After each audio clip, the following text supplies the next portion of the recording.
Episode 6। Aarush मायूस होने का नाटक करने लगा। आय ने जब उसे ऐसे देखा तो अपने हाथ में एक अंगूर लेकर उसके मुंह में डाल दिया। आरुष ये देख मौके का फ़ायदा उठा लिया और आयु के हाथ को अपने मुंह में कैद कर लिया। ये देख आयु चौंक गई और अपलक आरुष को देखने लगी, जिसके मुंह में उसकी हथेली कैद थी। आयुषी को समझ नहीं आ रहा था कि आरुष ने उसकी हथेली अपने मुंह में किस खुशी में दबा रखी है। उसने सवालिया नज़रों से आरुष को देखा कि तभी उसकी एक आह निकल गई। आरुष ने बेचारी हमारी प्यारी सी आयु के हाथ पर काजल लिया था। आयुषी घूर कर आरुष को देखे जा रही थी। उसने आरुष के सीने पर दूसरा हाथ रखा और अपना हाथ उसके मुंह से निकाल आरु को धक्का दे दिया और उसकी गोद से उठ गई। आरुष ने उसके चेहरे को देखा तो हंस पड़ा।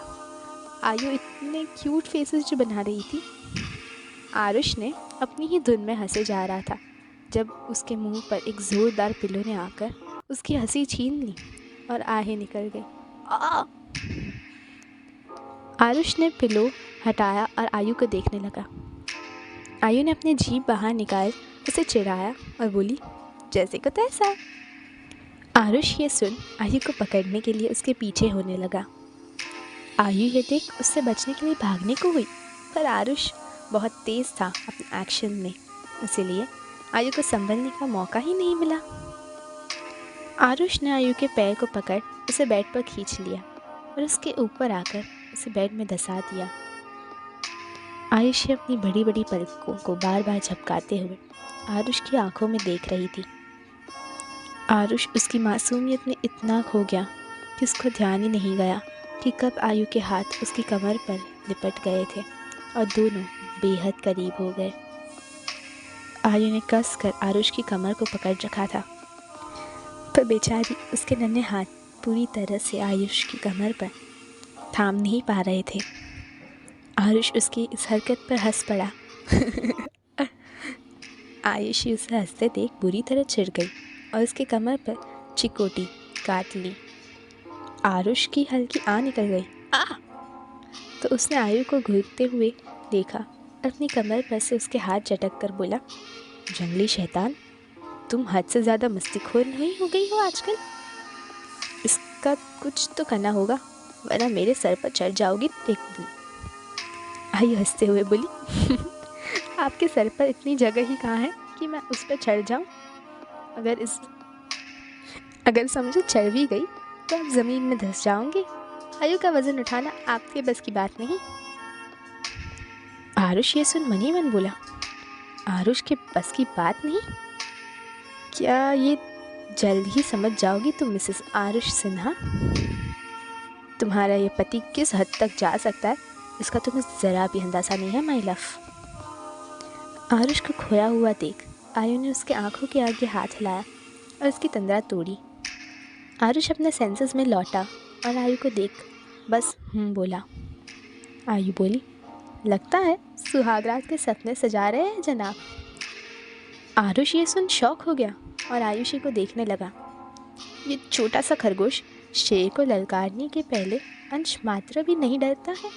ये देख उसे बड़ी हैरानी हुई। उसने अपने आप में सोचा, क्या ये इसे बॉडी बिल्डर और ताकतवर नहीं लगता है जो इतनी सहजता से ये बोल रही है ये बातें? आरुष ने आयु से नज़रें चुराते हुए कहा, बेशर्म। आयु इस पर मुस्कुरा उठी और अपनी बाहें आरुष के गले में डालते हुए बड़ी अदा से बोली, बेशर्मी तक कूट कूट कर बैठ रहा है मुझ में। शर्माने का डिपार्टमेंट तो मेरे पति ने जो ले रखा है, तो रिश्ता बैलेंस करने के लिए मुझे बेशर्मी पर उतरना तो पड़ेगा ही। आरुष तो ये सुन अवाक सा रह गया। आयु ने आरुष के गले पर हल्के से अपने होठ से छूते हुए कहा, हाय क्या सीन है बॉस। आरुष जी शर्मा रहे हैं मुझसे, देखो कैसे गालों पर लाली उतर आई है इनके।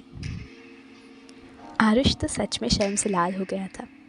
उसके आयु की बोल्डनेस के चलते बहुत बार ऐसा हुआ था उसके साथ। वो तो अपनी ही ख्याली पुलाव पकाने लगा था। आयु ने उसे वापस अपने सपनों की दुनिया में जाते देखा तो उसके कंधों पर हाथ रख उसे धक्का देने की नाकाम कोशिश करते हुए बोली, ओ मोटे बिल्ली, अब उठो मुझ पर से। इस नन्ही सी जान को अपने वजन के तले दबा देने का विचार है क्या?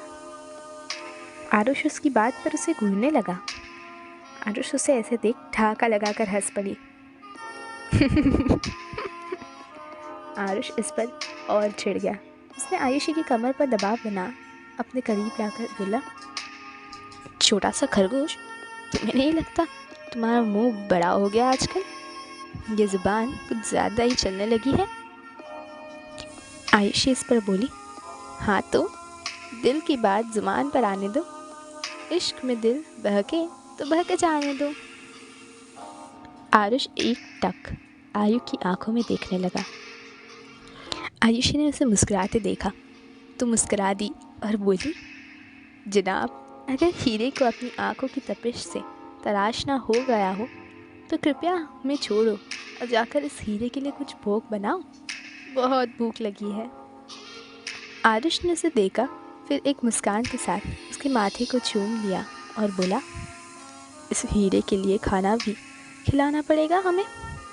यूनिक, पर कोई बात नहीं, अगर मुझे इसके लिए 56 भोग भी बनाना पड़े तो बेशक बनाऊंगा। इसके लिए सज्ज हूँ मैं। आयु तो आरुष की बात पे ही दिल हार जाती थी उस पर। आरुष ने आयु को छोड़ दिया और बेड से खड़े होते हुए बोला, मैं खाने के लिए कुछ बनाता हूँ, तब तक ये जो बेड की हालत ख़राब कर दी है उसे वापस ठीक करो, अपना असाइनमेंट कंप्लीट करो। खाने की बात सुनकर तो आयु के चेहरे पर मुस्कान आ गई थी, पर आरुष की कही आगे की बात पर उसकी मुस्कान पलक झपकते ही लुप्त हो गई। आखिर आयु थी तो हमारी कामचोर। जब से वो आरुष की हुई थी तब से आरुष ने उसे माँ पापा की तरह केयर किया था, उसकी छोटी से छोटी चीज़ का ख्याल रखा था, पर बचपन से बनी ये शहज़ादी को काम करने पे ज़ोर आता था।